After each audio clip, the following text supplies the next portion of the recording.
Ladies and gentlemen, welcome to yet another episode of Hospitality. Remember, you always have to say it like that, Hospitality, where we are putting a face to hospitality and helping you to see all the sides of it to make you better, safer, help you to negotiate contracts, help you to travel, and just be understanding when you go to a counter or anything that there is first a human behind that counter.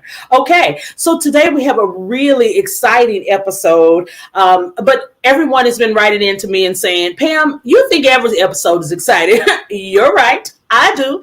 I love my guests and I appreciate and value the information that they're bringing. And clearly you do because you're here every time. So I love it. So a couple of things that I definitely wanted to share first. There are some interesting things that are going on in the industry. I did share some things on my travel nibbles that show on JQLM Radio, syndicated through Eagle Entertainment Network every Thursday, 2 p.m. Eastern Time. Those travel nibbles to give you a little bite of travel information and to help you be better and to keep you up to speed every single week. I share that. But one of the things that I shared, especially for my friends in my old stomping grounds of the DC, Maryland, Virginia area, of course, this weekend, actually this coming weekend, November 7th to November 14th is the 4th annual Black Food and Beverage Week. Guys, get out there and enjoy your community. I want you to know what's going on in festivals and travel and everything. So it's Black Food and Beverage Week. Go out there and try something. Also, I wanted to remind you of the website and app. It's called Hopper. It looks like a little bunny hopping, and it helps you to get discounted rates at the last minute for travel, for flights and things of that nature.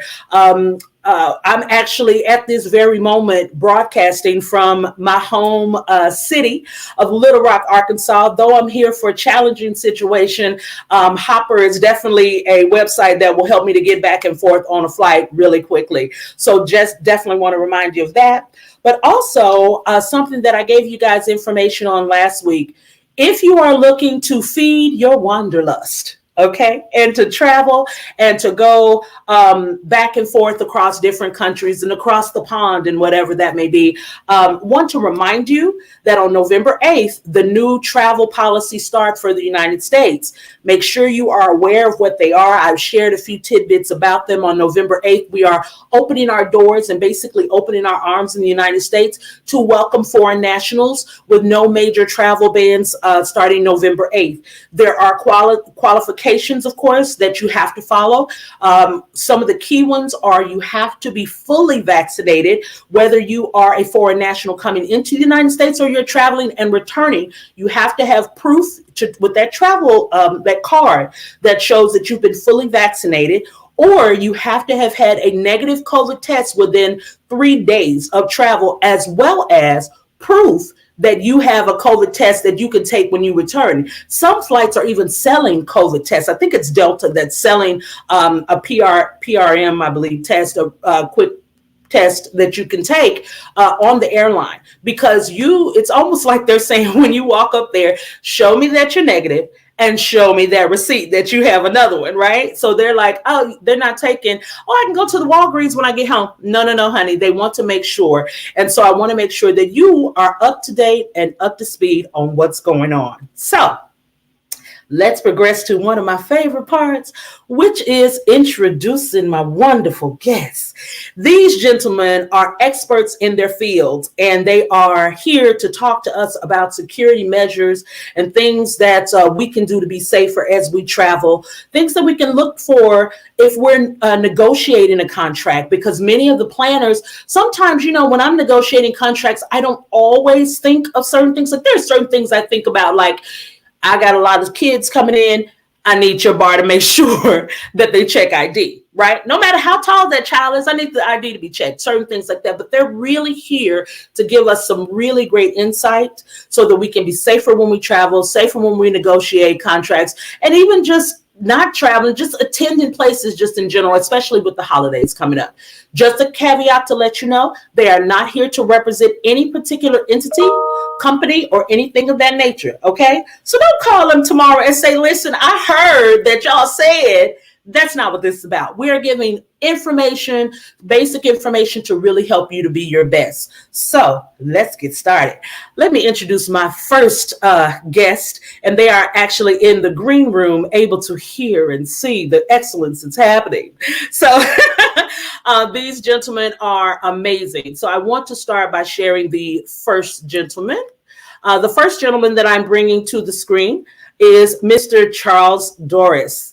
Mr. Dorris is actually just a great all-around person. The family is really great. But Charles Dorris has over 32 years of security experience, ranging from private security to hospitality security.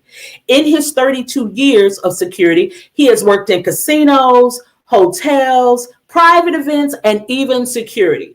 From small private weddings to major events like Comic-Con. Now, I know you guys know Comic-Con, okay? From Comic-Con with up to 200,000 people. Charles has dealt with it all when it comes to security. Charles has played a huge role in events like South by Southwest, ICCCon, major sporting teams, go Ravens, ACL music events, the ROT Rally, the Republic of Texas Rally, the Formula One, and of course, the most important one, providing security for the everyday customer, you, the viewers of Hospitality. So Charles has had the pleasure of working with some of the world's top officials, foreign and domestic, and he continues to work with private companies to help provide safety and security measures for various clients. Charles enjoys traveling to various destinations to experience hospitality and security firsthand with his lovely wife that I adore, Carla. Ladies and gentlemen, here is Mr. Charles Dorris. Hello, sir. How are you? How are you doing, Pam? It's good to see you, my friend. Good to see you, my friend. I'm so glad you're here. I appreciate you stepping in, and I'm going to go ahead and bring the other two guys on because you guys are something else, okay? I absolutely love it. Yes, thank you for being here. So the next gentleman that I'm going to bring to the table to give you guys expertise this fine evening is Mr. Damian Ellis. Damian, let me take us off the back screen because it looks like we're just all in his space, right? I tell you. Let me take that off. Let's see. All right, let's see. It's okay. Well, Damian's in the middle. How about that? Damian Ellis is the Director of Safety and Security for San Francisco's Moscone Center. Before transitioning to the world of large-scale events, conventions, and meetings, he spent 20 years with Hilton Hotels, leading security departments at two of its largest properties, San Francisco and Anaheim. Damian's years of experience in law enforcement and security have proven successful in meeting and managing the complexities of hospitality and event security, as well as helping clients and planners develop solid risk management and mitigation strategies for all types of events. Ladies and gentlemen, it is my pleasure to bring to the screen Mr. Damian Ellis. Hello, sir. How are you today? I'm well. Hi, Pam. Hi, Charles. Thank you for having me. Most definitely my pleasure. You guys bring so much experience. I'm just like, okay, lock the door when you get out the car. That's the most I know. So you guys, you guys are going to bring a lot. That's a good start. Lock those doors. It's a good start. Exactly. My dad always says, don't leave things on the seat. If you tempt a thief, they'll steal it. Okay. So we'll let you introduce that next guy then. Guys, I tell you, the third and excellent gentleman that I am bringing here to the screen is Mr. Johnson Matai. Johnson Matai has been in the hospitality business since 1984 and in a leadership position over 32 years. So if there's anyone that knows security, it's these three guys here. He has been at hotels and resorts in California and Arizona. During his tenure, he has had responsibilities in physical security, like get your guest and team member security and safety, workers' compensation administration, which is great, general liability administration, threats assessment and mitigation, and high-profile event security. He has conducted training and assessments at several properties. Ladies and gentlemen, let me bring to the screen Mr. Johnson Matai. Hello. Hello, gentlemen. How's everyone doing? I'm doing good. And I'm great. Now that you're here, I'm great. We're good. I haven't seen you in a tie in 20 years. What happened to that picture? My phone book is not high enough.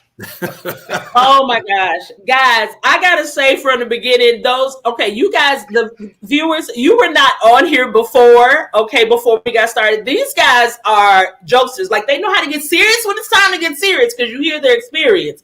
But they are hilarious, and I love it. There's somebody already on Facebook that made a comment. You see it at the bottom. They said, woo woo. That was for you, Charles. Yeah, I paid her well. They are excited that you're here. So talk to me. I want it just to be friends chatting. Let's talk it up. Tell me about yourselves, gentlemen. Tell me. Well, first of all, where are each of you respectively right now? I'm in Phoenix, Arizona. Okay. And I'm in Austin, Texas. Keeping it weird. Always. Weird. I'm in San Francisco, California. Oh, okay. Well, Austin's moniker is keep Austin weird. You know what I mean? But then you go right up the road. I think it is in Hutto, and it says keep us normal. So yes. So guys, people tend to not think much about security. Like I said before, when I think of security, a lot of times I'm like, okay, lock your door of your car. Don't. I always try to park under a light or close to the door, that kind of thing. Overall, tell me what you all, if you had to explain to like a little child, what would you say security in a nutshell is? Gentlemen, anybody want to take that one? Well, I'll start with it. Basically, security it's a role of watching after other people and foreseeing what could happen, what can't happen, what they need to do. Just thinking beyond what they are thinking, and having that caring feeling at the same time. Basically, securing someone is caring for someone and protecting someone. It just made my heart love it. That is so true. Charles is crying. Yeah, it's touching my heart there. I would also say that you want to get home at the end of the day. So anytime you go outside the door, you're responsible for your own. So if you all watch TV, you all watch the things, and you're screaming at the TV, don't go around that corner. Yet you're going to walk around that same corner if you're out in the real world. Yeah. Take yourself out of your moment, your phone, and take a look around, see what's happening. Right. Because you're ultimately responsible. And here's the good thing, though: if you don't really think about what we've done as security, we've done our job correctly, because it's all working. Absolutely. Yeah, I was going to say, and if I could add to that, that's one of the things that I tell my clients. My job is to be here, but not be seen. I'm that one person where I say I don't take it personal if I don't have to see you again after this meeting, because we're here to protect and serve the folks that are, either at a local event, attending a function, whatever it may be. But our job is just to make sure everybody, like Damien said, we want you to come to the festival, the event, and be able to leave the event safely at the end of the day. That makes total sense. Were you about to say something, Johnson? Yeah, basically our jobs, all of us, a boring day is a good day for us, and a busy day is not necessarily a good thing. Yeah. Well, let me ask you guys this, because a lot of times we just go to festivals. I know me, I keep one of those chairs in my trunk in case, I have a drive-by festival moment. You know what I mean? I have to take it out of my trunk and go to a festival. But music, whatever. But we don't tend to think about that unless it's something that's all over the news and security is hiding, we're yellow, we're red, that kind of thing. The average citizen doesn't think about that. So how do you guys, as you've managed groups from small weddings to hundreds of thousands of people, how do you structure that? Like, how do you get your staff on board? Let's talk about how you get your staff to follow the mission that you have, like training. Yeah, I was going to say, I know for me, different events require different planning. Like you mentioned, the different levels of security threats are always taken into consideration. We want to make sure that, one, we're engaged in what's happening locally for most of our events, nationally, and then working with clients to determine if they are traveling with a threat. There may be an employee, an ex-employee, that potentially could be a threat that could impact that event. So for us, we start our planning by looking at all of those avenues just based on what's happening nationally and what's happening locally, and then the company or the business itself. And that's what we share with our staff. We want them to be aware of any potential threats locally or internally. And we work with them to ensure, like they all say at the airport, see something, say something is probably the most important thing you can do at a large event like that. Wow. So let me ask you this. When you were saying threats that you all have to think through that are locally or past employee, disgruntled employee, something like that, that's really interesting. You have to really have some in-depth conversations with the planners, correct? Yes. Okay. Yes. So to follow up with Charles, my goal for my team is to just service the customer, be the friendliest people you can possibly be, because the threat actors don't want to be recognized. So if you customer service people and it's a crime of opportunity, they don't want to be greeted, they don't want to be talked to, they want to be anonymous. Right. So we start with that. We service the customer, we're friendly with the customer, and the guest does not need to know that's a loss prevention threat assessment tactic. That's just people being friendly. So that's the front line. That's what you're going to see. What Charles and Johnson and I do in the background is have those conversations. And the employee piece, a lot of people miss that, especially in my world where a lot of my events are business related. So they're bringing their employees to a function. They're technically working. So that disgruntled employee, if they wanted to make a statement, what better place when the entire organization is together? So we really want to work with the HR folks and the event planners and so on and so forth, so that we have a plan in place. We may never execute that plan, but we've got something kind of carved out in the event of, and this is what we do, and this is who we talk to. Wow. And we usually, and all of us do, the three of us, where we try to assess what type of group is coming in. Is it the single, or is it a female group? Is it an elderly group? Is it a couples group? It's are they international? Are they familiar with the area? And all of us are familiar with the crime statistics and in our immediate area, and we train our staff to anticipate what these individuals or attendees or the guests are going to expect. And some groups come in where the meeting planner openly states that this is a party group. So the security team has to be ready for that party group, because that person in the business suit in the morning is happy and having fun at 5 o'clock in the afternoon, but they're sometimes single, female, and helpless because they've overindulged. Right. Or a man, whatever. Right. And so we have to anticipate it. And if we don't, we're going to get caught off guard. Right. You guys sound like you have to really think through a lot, like that plan B you were saying, Damien, that you may not have to execute. And Johnson, you were saying you have to think through a lot and anticipate those things. So how do you, how can the average, when planners are coming to you, is it advantageous for them to sit down with you and your entire team and depending upon the size of the event, do you have enough people on your team? Do you ever outsource? How do you do that? So I'll take that first. So since I'm a little unique, we do a lot of outsourcing with our clients in the convention world. But one of my managers always talks to the client and the event managers prior to anything happening, so that we can develop a security plan.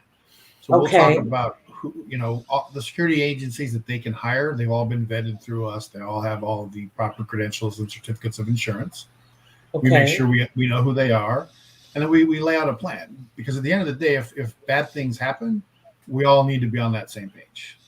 because Wow. it's not going to be your fault. It's going to be my fault. It's going to be all of us collectively, and all of us collectively need to step up to save the day or do whatever we have to do at the time. And that's all planning. That's all conversations. That's all talking. That's your networking, like we're doing today. Obviously, the three of us have known each other for a long time. I could pick up the phone at any moment and call them if I wasn't sure. And if Right. they didn't know, they'd find somebody. And I can't stress how important that is from public to private partnerships. You need to have that network. Wow, that's really important. That community that you guys have. So that helps me that leads me to another question. When you all say you have that community, like there are different risks, I'm sure, in different areas, right? A downtown college town would have something that you're exposed to that's different than, say, a sleepy little town that may be near, like having a pumpkin festival, that kind of thing. When you reach out to each other for information, how do you translate the information from, say, a big city to a little town? Like, do you tend to use bits and pieces, or is there a standard policy that, across the board, something that's across the board that all security follows? Does everyone put together a plan? If they don't, they should. Okay. There's no such thing as a small pumpkin festival. If something bad happens, that's national news. That's true. So everybody should be thinking on the biggest scale. Right. It may never happen, but here in Gilroy a few years ago, there's a garlic festival and there was an active shooter. So that's relatively small on the scale of things we're talking about, but that became national news and that was a big thing. And the planners did put things together and there were plans. But that little pumpkin festival in small town Iowa or wherever, they got to have the same thing, because if someone wants to send a message, they know that's where the town gathers. That's right. That is true. So, you know what? That just brought up a really good point, and I want to ask you guys. There is such, I think that people nowadays, we're coming off of being quarantined and COVID, and everybody wants to get outside and be daring and do things they haven't done in 18 months or whatever. It brings me to the events that could end up on TV. Like, how has security and that type of thing changed since COVID, since 9/11, since, how have you all seen it change from your side? Well, it's been completely different from what we were used to. A year and a half ago, everything changed. We were never in the business of closing our doors. We were never in the business of restricting people. People came to have fun, have events. This last year and a half has brought out some strange people, and the same people. It took me by surprise on training the staff. It was completely something that we had never even imagined on how people were going to be. And like you said, people coming out and getting wild, and it was different. Right. And I was going to say, too, just something that we normally would never had to think about with the shift that took place during COVID-19. I mean, the supplies, when you think about how that industry was impacted, when we are being told that we need to protect ourselves, wear a mask, and then you're then told there's a shortage on masks. I know that I worked with several clients to put together different action plans so that we could secure supplies to ensure that their staff could be safe when they're working. The thing that you truly have to look at there is, again, having this network and what's happening in different parts of the world. For the longest, I know people that would travel, they would see people wearing a mask back in the day, and we just thought it was odd. That's right. If you're not wearing a mask, you're the odd one out. You're the odd one out. That's true. So looking at it from a security standpoint, you just have to be planning ahead.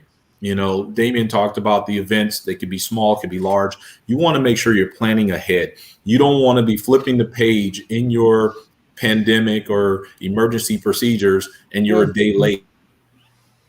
and a dollar short, basically. I mean, True, what a supply. Yeah. And people are frustrated, and so again we go back to that customer service piece. They were locked up for 18, 19 months. They may or may Right. not have consumed alcohol Right. at home. Now they're out in the bar and they are. So, and their attitude toward you May as or may the, not. you as the security person or the restaurant attendant or whomever, they are Right. mad at you because you're enforcing the rule that they may not want to cooperate with. Right. So they're taking out their aggressions. So we go back to be polite, make a suggestion. Don't be heavy-handed with the folks. We can move to that if we need to, but let's not start there because all that's going to do is escalate that situation. Ultimately, we're in the business of being nice, and being mean or aggressive is never ever even the first 10 things that you think of. So you try to be as nice as possible. You accommodate, and I always say, don't worry about their personality. They may be just acting it out, or whatever the case may be. It's that same thing of the business person during the day that's enjoying in the afternoon, and then at midnight that person's a complete belligerent person, or clueless person, or helpless person. So just deal with it and be nice. You never go wrong as long as you're nice. You know what? I like that. You know, Johnson, you are bringing all the heart out today. I love it. Good for you, Johnson. Yeah. Well, That's why God we knows. invited God him. knows. God knows that I can be not nice. So I try to be nice as much as possible. And if you think about the COVID situation, if I'm masked, I'm vaccinated, I'm prepared, that's my job, and I'm talking to a person that's not cooperating, he's not walking around the store bothering anybody else. It's a one-on-one interaction. Right. So me being nice, me isolating him just by having a conversation has made everybody else safer. Wow. You know, it's interesting you say that because you guys are tasked to think through so much. And a lot of times in an improv situation, like things can change in a moment for you guys. So how do you, like, what are some basic things? And I know you can't tell us everything, right? But what are some things that you recognize that cause you to push to raise the bar a little bit, like go that extra step and say, okay, guys, we got to get a little firmer, or that kind of thing, because you guys are in situations where you're not just looking out for, you know, fights and drunk people or active shooters or that kind of thing. When the pandemic came, you were having to look out for people, you know, not wearing masks and that kind of thing. How do you all gauge when to go to the next level? Well, those individuals will let you know very clearly, and it's up to you, but based on experience, and that's where the three of us have it, where we don't get played into that world of responding to their behavior and mimicking their behavior. Bottom line is, it's our world, we control it, Right. and we're the one that's going to win this argument. So let's have an argument in a sane way. And that's usually, occasionally I've had to have that conversation, say, you're in my world, and we can make this go whichever way you want. I'd like to end it in a good way. Right. In the end, I'm going to win anyway. So it's pretty harsh, but sometimes 90% of the time they turn around. Right. Yeah. I kind of would. I've added to that by just telling officers, remember, we've done nothing wrong. So if we're here for a purpose, at the end of the day, we've done nothing wrong. So for us, we're going to try to find the best way to get resolution to the issue. Right. And I tell officers, customer service first, enforcement second. Yep. Okay. We do everything we can to provide that level of customer service. And at a certain point, like Haji says, we have to be firm and have to draw that line. And that's where the enforcement piece comes into play. Right. I want to back up. Oh, go ahead. Our goal also is we it's not personal. Like Charles said, we're not asking you to do anything that's crazy. We're just asking you to follow a rule. And we talk about verbal judo or redirecting the threat a little bit. And verbal judo, I like that. So basically, I'm going to put it back on you, and my staff's going to put it back on you, and you're going to come up sound like a fool some of the time if you're not willing to move your car for the ambulance to park in the parking space, for example.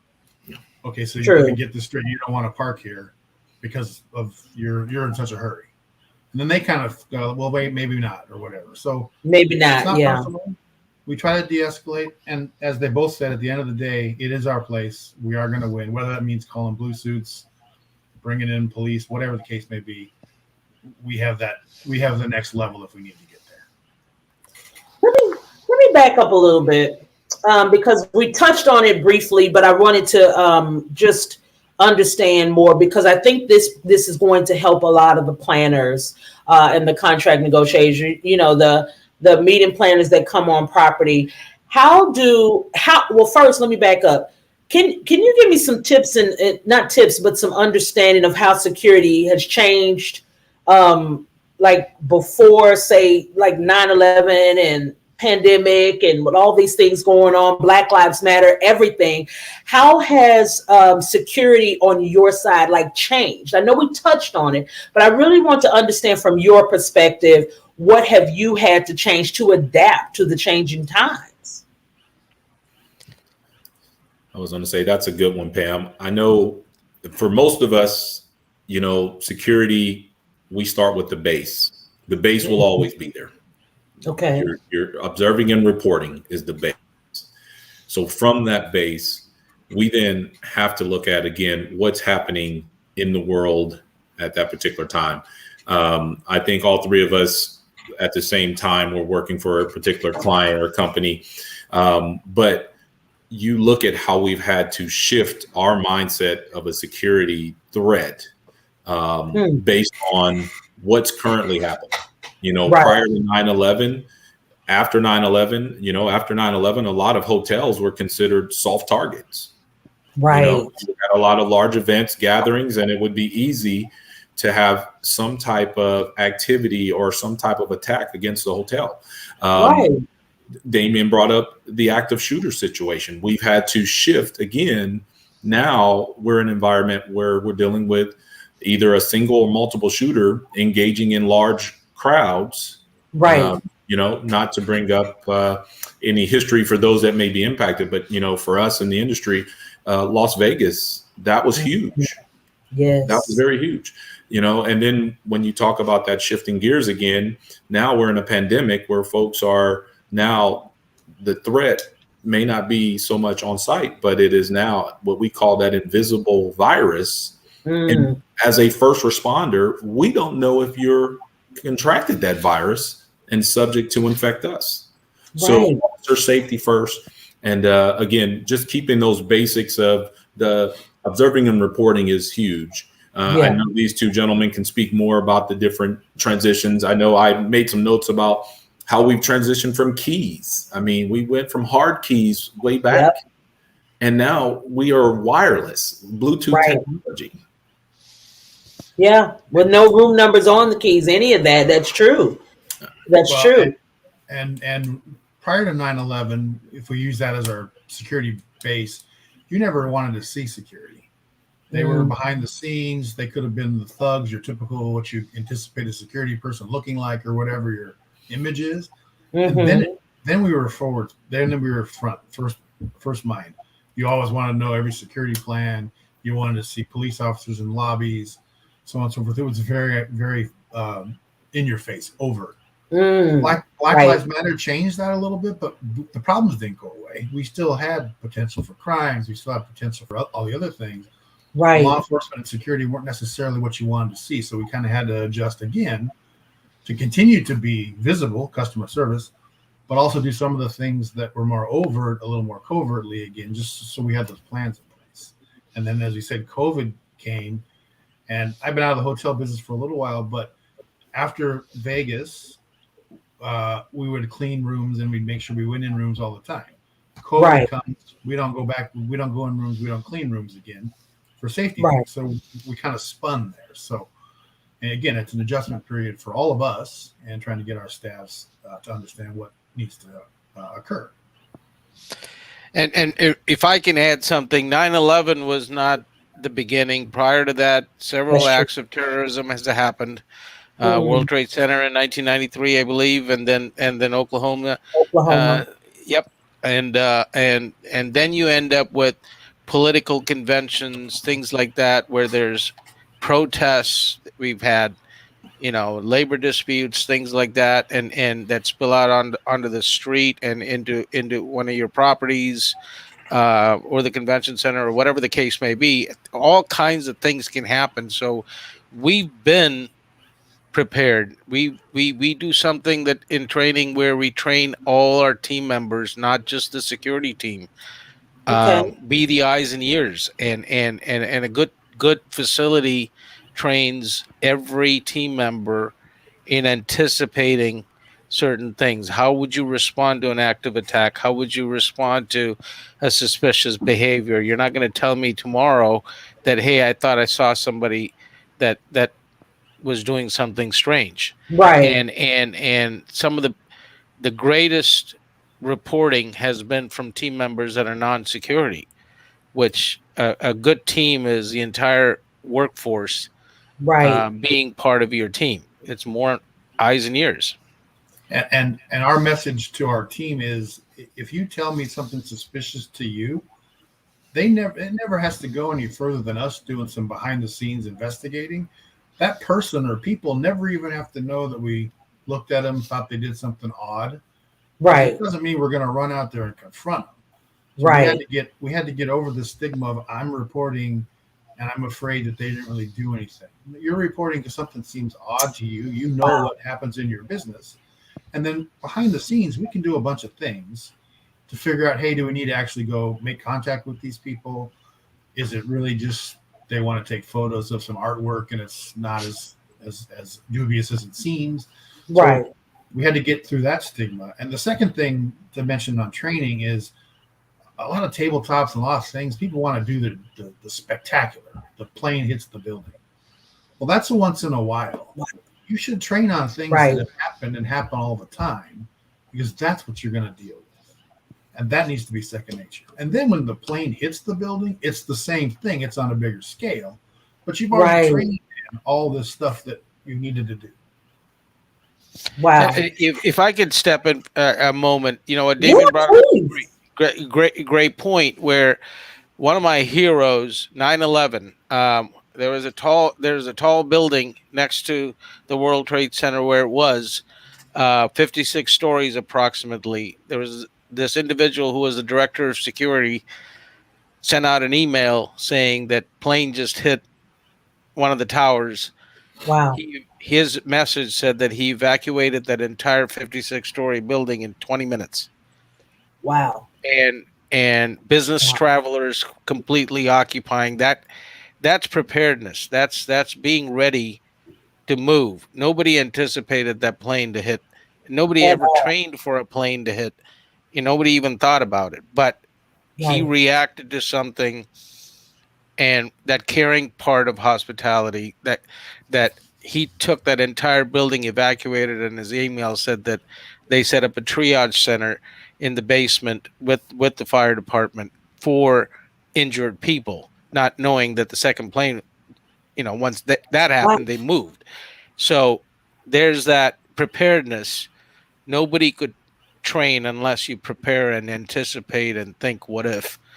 And evacuation is caring. I mean, if you, at the end of the day, you're not able to do that, what good are you? Right. And that goes to, they probably trained on how to evacuate the building in a fire a lot. Right. And so this is essentially the same thing. Yeah, the situation is different, but you needed everybody out of the building, and you trained on something basic. Right. I love what you said a moment ago. Gosh, I'm loving all of these things. And just on a side note, I see that there are many people here from Facebook and from YouTube. We're getting ready to transition into asking what we as individuals can do to stay safe. So go ahead and post your questions. You have 3 experts here, not me. You have 3 experts that can answer questions and help you to understand. But something that you said a moment ago was, don't be afraid to say something. Don't be afraid to say, because a lot of times nowadays we're so like, I don't know if I'll offend. Well, it sounds like you're saying, if you see something, yes, say something, but it doesn't mean that you have to go and accost that person or go and talk to that person. Go find security and let y'all do it. Correct? Correct. Yeah. And my goal is to not disturb the person that you're reporting upon unless it needs to happen. Mm-hmm. They don't need to know you found something suspicious. Right. Because one of the things we tell folks is if they're taking photos of something unusual, to let us know, because that's a pre-attack indicator. Why are you taking a picture of an air vent? But we have a piece of art next to one of our air vents, so maybe they were just taking a picture of the piece of art. Right. But that's important for us to know, because if they're taking pictures of air vents further down, I'm going to want to have a conversation with that person. And right. Since you told me that, that's the eyes and ears of my facility. Wow. Yeah, and so, Pam, if I can add to that one, Pam, too, just one more piece in that planning piece. So, as Damien has mentioned, that photographic piece, but from a business perspective, understand your surroundings. What businesses are surrounding your business? Right. If someone's taking photos, it may not be of your business. It may be of the business that is adjacent to yours. Okay. So the threat may be coming to a neighboring business of yours. Oh. At so how do you, at one time, during 9/11, everybody's on a heightened alert, but people would call and say, what's the tallest building in the city? So those type of things, those should be red flags for anybody. Doesn't have to be security. Anyone answering the phone, it could be an operator, it could be a guest service agent. If someone's receiving those type of phone calls, that's the type of information we need. Right. How do you gauge that, though? We're in hospitality. We're in, you guys are in security, and you've done, I really want to understand, talk a little bit about the difference between securing hotels and major convention centers and huge festivals down to one celebrity. And maybe some of the celebrities you secure, but that's a whole nother issue. But, because I know you have stories. But how in this industry, like, for instance, I'm in sales, been in sales for couple decades now. So when someone calls and asks certain things about our hotel, my mindset is to sell it, to sell the city, to talk about the city, to talk about, we have the tallest building, we have this, we how can you give people tips on how to when to rein that in or when to notify? Pointed questions. Which floor can the fire truck reach? Do the windows open out on the upper floors? If I'm at the upper floor, can I see blah, blah, blah? If they point questions to you, it's no longer the general sales pitch. It's information gathering. Yeah. Right. And it's kind of like personally, when you're being fished upon. Right. If you feel that, and I know there's questions about personal safety, but if you feel that in your gut, and I can't stress this enough, if you feel something that doesn't feel right, go with that. And it turns out to be nothing, that's fine. But when you blow it off, 9 times out of 10, everybody listening can relate to this. 9 times out of 10, you blew it off, and it actually was something you should have followed. Wow. And Damien is absolutely right. Train people to not question their gut instinct. Their intuition is 97%, 98% dead on accurate. And majority of the times people have said something did not seem right, and they are absolutely right. But that doesn't mean it's going to materialize anytime soon. It doesn't hurt to just watch the person. Like Damien and Charles said, we watch the person, and so they didn't do anything over here. But then if you have partnerships with the local government, you let people know, hey, just heads up, this person was acting suspicious, and this is his information or whatever. It's limited what we can share. Right. But we give information so that they can look into it. Right. That in all three of our fields has proven successful reporting stuff ahead of time, and it has worked out very well. That's fantastic, guys. We definitely appreciate it. So you guys clearly have a plan. You have a plan A, B to Z. Honestly, I feel you do. What are some tips that you can give the average traveler?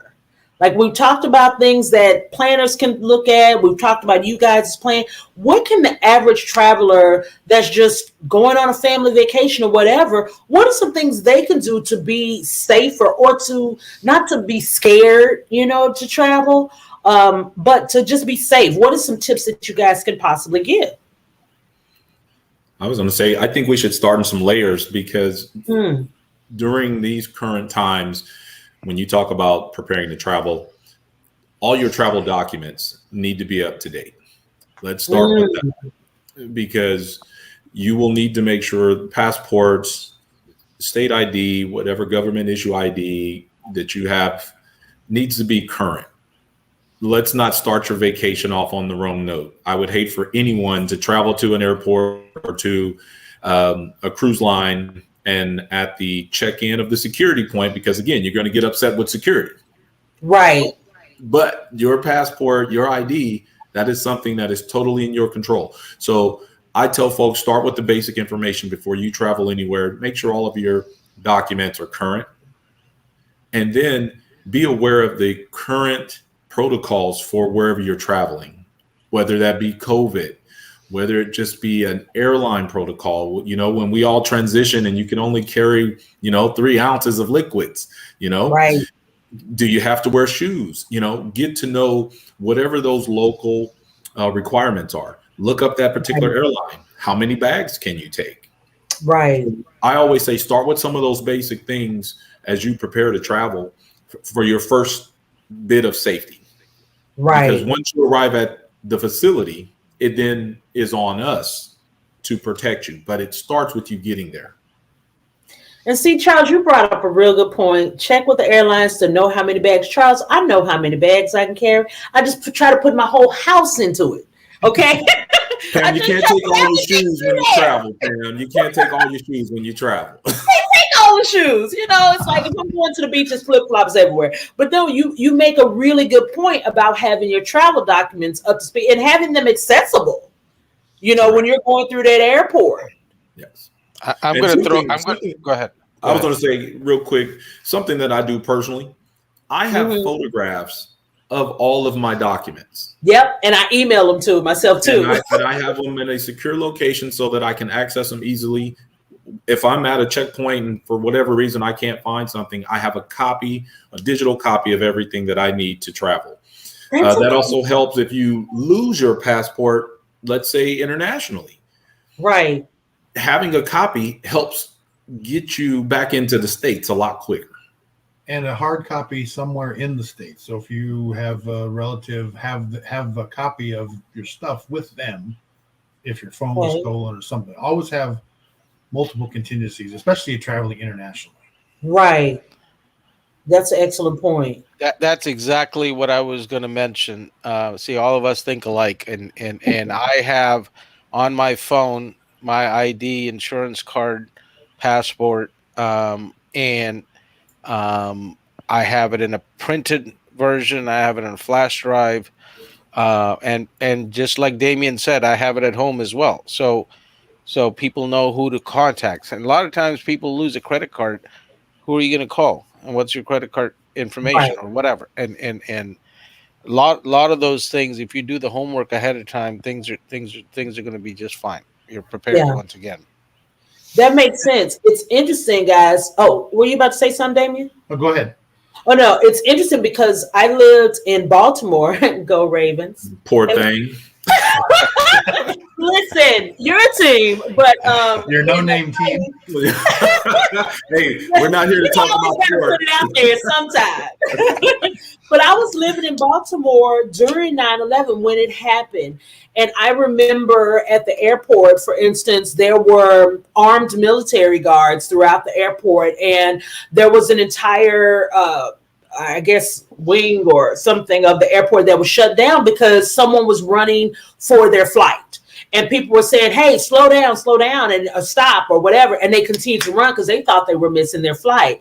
I've always encouraged people to make sure you have ample time when you're going to the airport or when you're going to do things. It just seems like that in and of itself, rushing puts you, A, your anxiety is up more, and B, you're not paying attention when people are saying, slow down, you're a little testy. So that comes back on you guys too. What about if they're traveling on cruises or things like that? Because I live for the water. Okay. What are some tips for people who travel on cruises or just different ways? Because you guys have been in so many areas. Yeah. Well, I was going to say, go ahead, Charles. No, go ahead. So I would also say before we get to the cruises, sure. When you're booking a hotel, and if it isn't a major chain, don't trust the photos on their website. They're trying to sell you to come to the room. The easiest thing you could do is Google Maps, just kind of look around. At least you kind of get a feel for the area. And, do a street view and cruise around the neighborhood so you can at least see in relatively real time what's happening and not the photos that the hotel is providing you. They have the best room, maybe the only room, but they're trying to sell it. And when you show up, and that happens in San Francisco a lot, it is not the best neighborhood. It is not the hotel you thought you were booking. So, do a little recon on your own, and don't hesitate to call the police departments either. They will be happy to share crime stats with you, and they have a vested interest too. They don't want you to come to town and be a victim. They want you to come to town and spend money. Yeah, they will steer you in the right direction. That is their job. I would have never thought that to call the police. They don't want, and just have a conversation with the counter person. Hey, I'm coming from Montana. I've never traveled to San Francisco before. I'm thinking of staying here. Do you think that's an okay neighborhood or whatever? And they'll be general like we're being here, but they will give you their honest opinion because you don't need to be being a victim. I appreciate that. Most major police departments have their own website where they have crime statistics for the previous years. It's for anybody to look at. So a particular zip code, you can look at the range of crime and figure out yourself. And how many burglaries, homicides, robberies, whatever. It shows on most police websites. Those are really great tips, guys, because I've never thought, I travel as much as I can, and I've never thought to call the police department. It's interesting you say Google Maps too. That's a really great tip to look at the city and look around, what's going on, because they're updated, every few weeks or so you can actually see it, right? Or is it in real time? It's not real time, but it's updated frequently. Yeah. You kind of get a feel. And if you go back to that, you know what your neighborhood looks like. You know that shady area of your neighborhood. If you see something similar, that's not where you want to stay. Or maybe you do. Maybe you want an adventure. Come down to Tenderloin. You'll have a wonderful time. But maybe you want an adventure, Damien. not for everybody. Damien's like, I'm going there so I can practice my kung fu. So I love it. Okay, so guys, I'm gonna give you a quick break, because first let me ask you. Okay, I know we were gonna touch on cruises a little bit, but I think you guys have given so much information here that I want to give people a little break and give y'all a little break. But I have a section that I always kind of wrap the podcast up, and I'd love to invite you to stay because you guys are in security, and I know you have seen some things. I'm in sales and I've seen some things. Being in Austin, Charles, we've seen some things. I'm sure San Diego and Phoenix and everything. You guys have, taken care of and provided safety for thousands of people. First and foremost, thank you for all of the unseen, the times you have been unseen and people have had a fantastic time and never had a problem. So thank you on behalf of all of the people that have gotten home safely. We definitely appreciate everything you've done here. So I'm going to take us off for just a little bit, give a little commercial, and then we'll come back. But I would love for you guys to stay for the last section called Tell the Tea. Well, you tell some things that have happened, some things you've seen, some things you can share. I'll give you a couple seconds or so to think through it. I'm going to do a quick commercial for Eagle Entertainment, ladies and gentlemen that are here live on Facebook and YouTube. These three amazing gentlemen are here to answer your questions within reason, okay? So that they can definitely help you to be safer. And when we come back, we'll allow you guys to wrap up a little bit more and give any more tips that you want before you start spilling the beans, spilling the tea. So just want to give you a couple minutes, and we're going to go to a small commercial. Okay? All right, gentlemen. Guys, stay tuned. They are amazing, giving all kinds of tips. You really need to pay attention, okay? Stick around. Ego Entertainment Network is a triple division multimedia production and media service company consisting of radio, podcast, television network, digital magazine, advertising, live coverage, a full service media center, and more. To find out more about how to start or syndicate a show, advertise, book the Ego Center, or inquire about other services, visit egoentertainmentnet.com today. Ego, empowered greatness optimized. Ego Entertainment Network is a triple division multimedia production and media service company consisting of radio, podcast, television network, digital magazine, advertising, live coverage, a full service media center, and more. To find out more about how to start or syndicate a show, advertise, book the Ego Center, or inquire about other services, visit egoentertainmentnet.com today. Ego, empowered greatness optimized.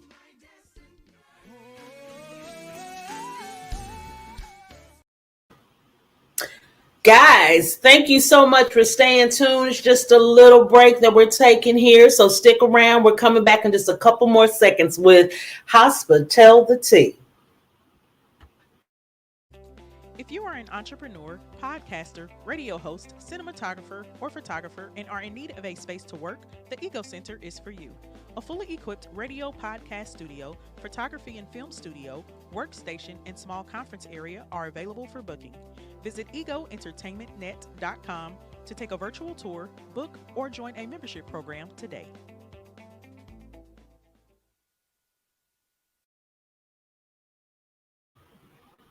Ladies and gentlemen, thank you so much for staying tuned. Let me bring the gentleman back on here, Mr. Johnson Matai, Mr. Damian Ellis, and Mr. Charles Doris, our resident security excellence in the building. I wanted to give you guys an opportunity to share any more tips for people traveling, cruises, things they can do to be safer before we go to y'all spilling the tea. So I just wanted to open up the floor for you to just share anything you'd like at this point. Yeah, I was going to say real quick, because I know you have a lot of listeners and a lot of fans. So just some quick ones for cruises. Make sure you're participating in those emergency drills at the beginning of every cruise. So don't hide in the shower. Yeah, try not to, sit at the bar. Don't try to go and find that empty seat by the pool. You definitely want to make sure this is an opportunity for you to understand how the staff is going to coordinate during the event of an emergency. Like Haji and Damian said, when we have an event, our plan is based on something that we've practiced over and over again. Mm-hmm. So it is extremely important that all the participants on cruises, when you're thinking about being out in the middle of the water, you have to rely on the experts that are there. And those are those individuals that are operating every day on those cruise lines for your safety. So I definitely just wanted to throw that out there.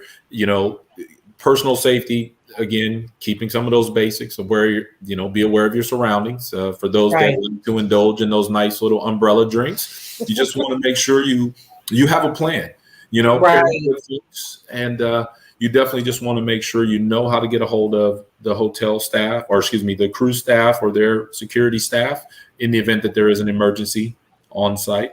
But I just wanted to throw that out there because I know we're running kind of tight on time, but the cruise line. Listen, you guys can keep going. There's no time limit over here. I'm just being cognizant of your time, of course. Yes. Like Charles said, you better know which lifeboat you're going to use to get away from that ship if you need to.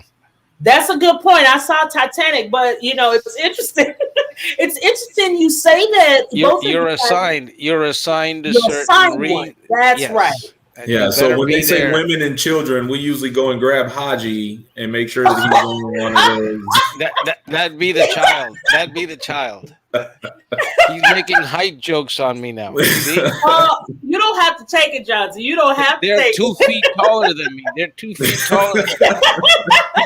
I'm sitting on phone books. Oh my gosh!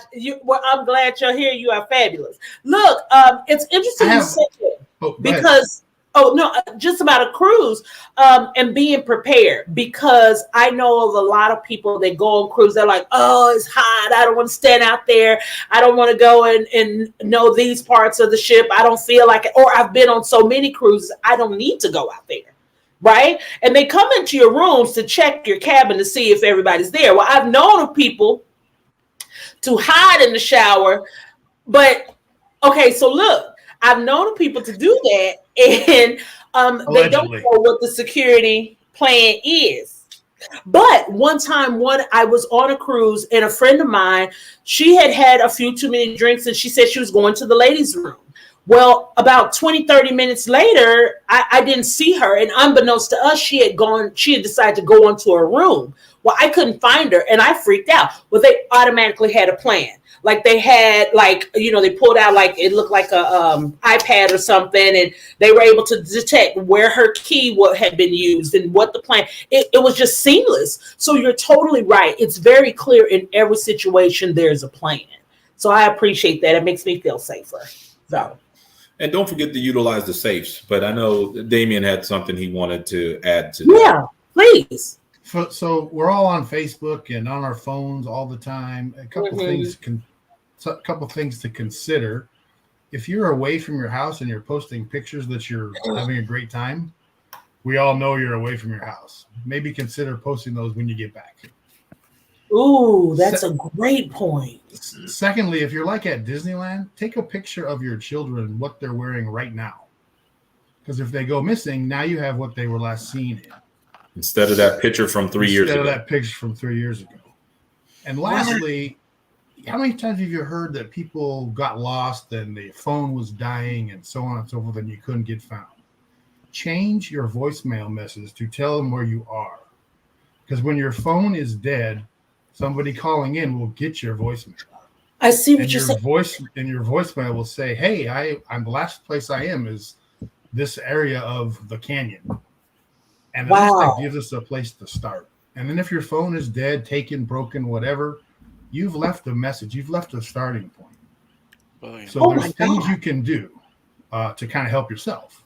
That's awesome. And women out there a lot of times, men as well. If you're going on a blind date, you're going on a date from somebody, have that check-in time. Maybe it's just a text so that you can communicate with your friend to let them know you're fine, or, hey, pull the fire alarm, ready to get out of here. Right. Whatever you have that set up, pre-set up.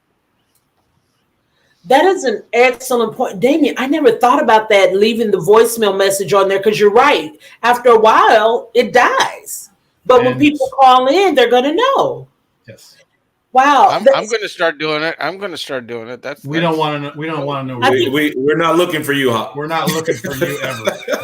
See? Why do you need enemies when you have friends? He said, we're not looking for you. They never will. They can't tell you about the time they had to rescue me once. And I can't remember it. Look, Damien, somebody commented, they said, leave a voicemail if your phone is dead. Good one. It is a great one. Man, that's awesome. I had heard one time about, how you have different contacts in your phone. Say you pass out and people I don't know who to call. Like they said, always put label it ICE for in case of emergency. Label it ICE, and whoever that is that they call on that number, that is who can help you. You know what I mean? You don't necessarily have to put a name, but yeah, those are great tips because we all cling to our phones so much nowadays. Wow, those are great tips. I'm not going to the canyon, but I get it. I may be at the wine festival, and after 2 drinks, I'm laying in the grass enjoying the clouds. But you get the point. No, those are great tips. Anything else you guys want to share before I have you tell the tea real quick? No? That's all I have. All right. Well, hey, first and foremost, thank you for being here and telling all these great tips. I want to wrap the show up and give you all the opportunity to share little tidbits of little stories, because a lot of times people tend to think, you know, hospitality, especially security, that you're buttoned up and you're stuffy all the time and you've never experienced things. Like, you're human. You've experienced different situations. How did you mitigate those situations? Like, what's the wildest, craziest thing you've had to deal with and work through? I'm ready for it. She asked the wild question. Look out. Yeah. Well, I know when you add that word wild, it changes things, doesn't it?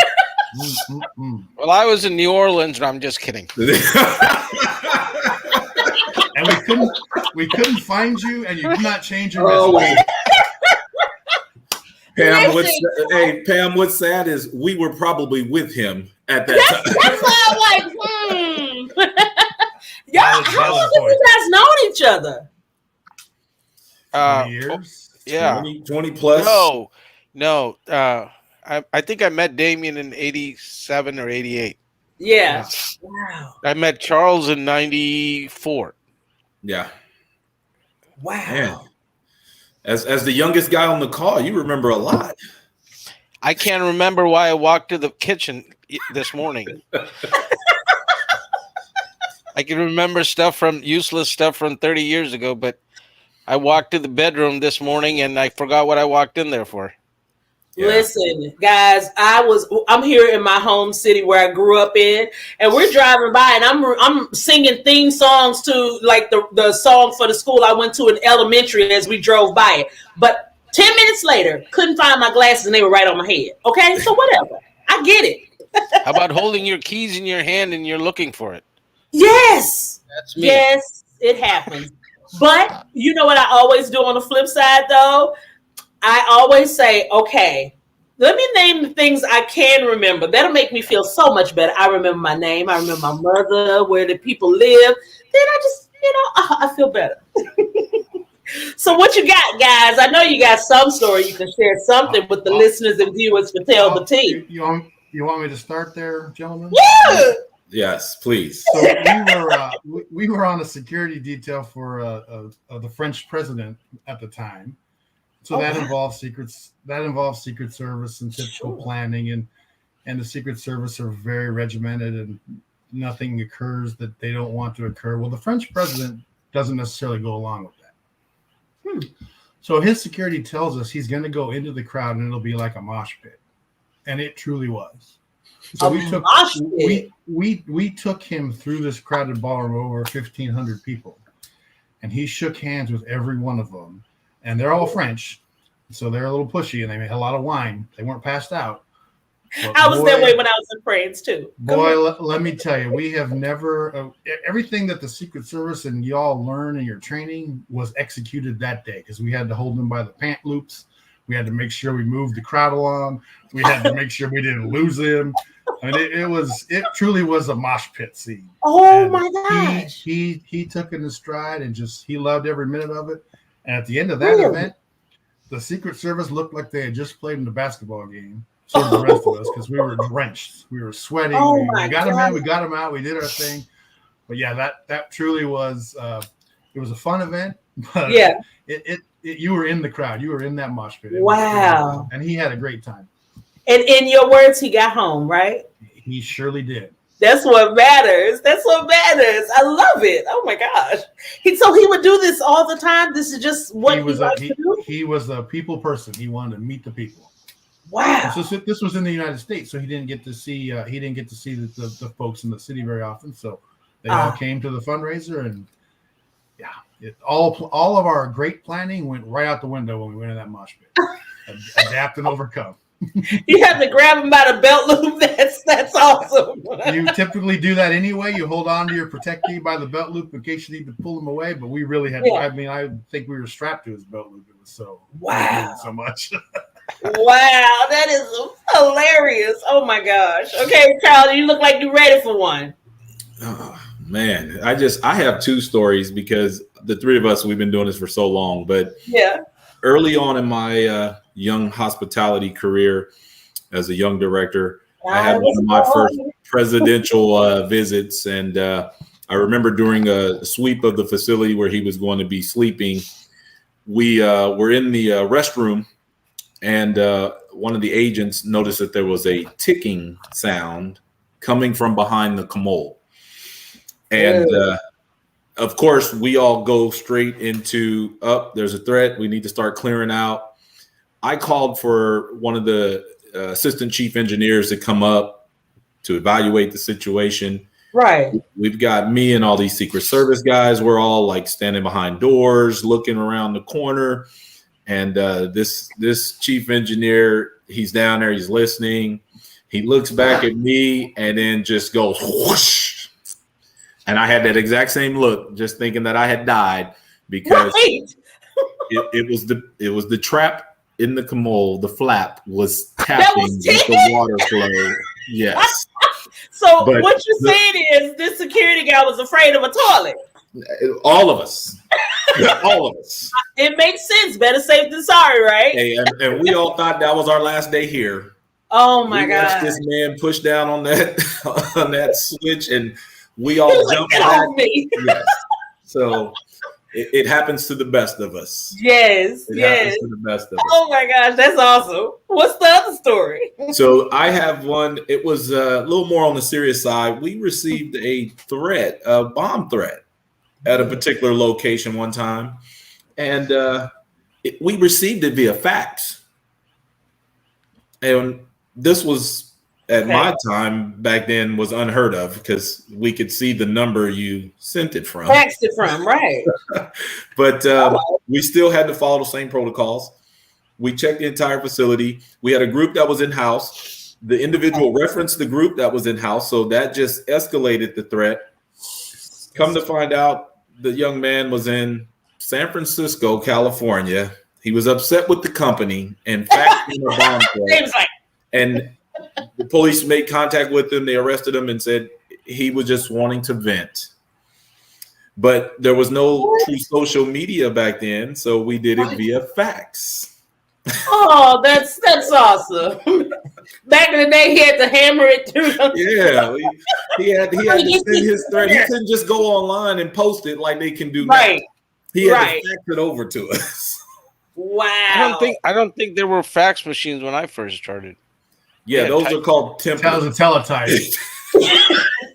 I got upgraded into a typewriter that you can erase without a boo-boo tape or boo-boo juice, and you just made it yourself.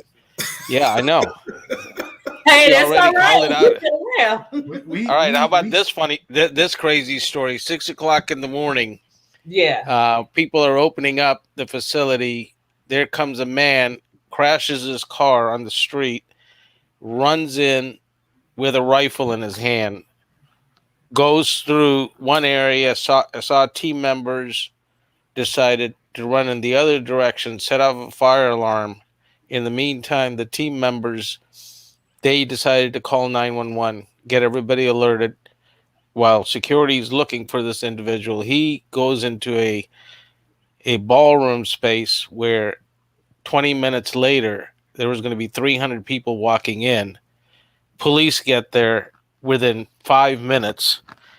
This guy was on the second floor as the police decided to go up the stairs. This man decides to hide the gun behind a couch. All he was trying to do was he was wasted. He was on something. Yeah. He was a felon. He should not have had a weapon. All he was trying to do was hide his weapon. And in the meantime, the world was thinking that it was an active attack thing. And the police get him separated, and 5-7 minutes later, the entire convention starts walking in. Nobody knew what happened. Oh my gosh. Yes. What? So you all got it all taken care of, wrapped up, and people came in and just kept on business. Police. Yeah, it just 5-7 minutes later, the crowd came in. Nobody knew what happened. That is, first of all, I would have thought he was an active shooter. I don't know. Everybody did. So did the police. They responded Sure. as an active attack thing, an active shooter thing, and because he was running around with a rifle. That's Exactly. And there you go. But you made it happen and got it all together. See, that's what I'm talking about. A lot of times people don't realize what you guys do behind the scenes. Oh my gosh, this has been so informative. I am so glad you guys are here. And I'm going to tell you, like I tell everyone that comes on Hospital the T. Now that you've been here, you are family. So that means if there are different things that change in your industry and you need to let the people know, Hospital the T is with you. We will do a special episode to make sure it's out. Down the line, if things change or what, I will reach out to you guys again to see if you want to all collectively come on and give updates. You are part of the Hospital the T family, and I am so glad that you are here. Gentlemen, Damian Ellis, Johnson Matai, Charles Doris, thank you, gentlemen. Thank you for sharing great tips behind the scenes. If there's anything else you guys want to say it now. Forever hold your peace. No, Pam, thank you. I had a great time. Gentlemen, thank you for joining me. I know it seems like we only call when we want to get together, but this was a good little meeting that we had here. This was nice. Yes. Thank you. Thank Thank you you. very much. You're very welcome, gentlemen. Thank you so much for being here. Ladies and gentlemen, thank you for also being here for yet another episode of Hospital the T, where we put a face to hospitality. Thank you for joining us on JQLM Radio. Thank you for joining us on Facebook, YouTube, Anchor, Google Podcasts, Stitcher. This everywhere. We're everywhere. So, ladies and gentlemen, always remember when you go out and interact with anyone in the hospitality industry, there's a human behind that. And as I say every time, just as Dr. Maya Angelou always said, people will forget what you said. They will forget what you did, but they will always remember how you made them feel. Extend hospitality and make someone feel special. Thank you so much for joining us for yet another episode. Bye-bye, guys.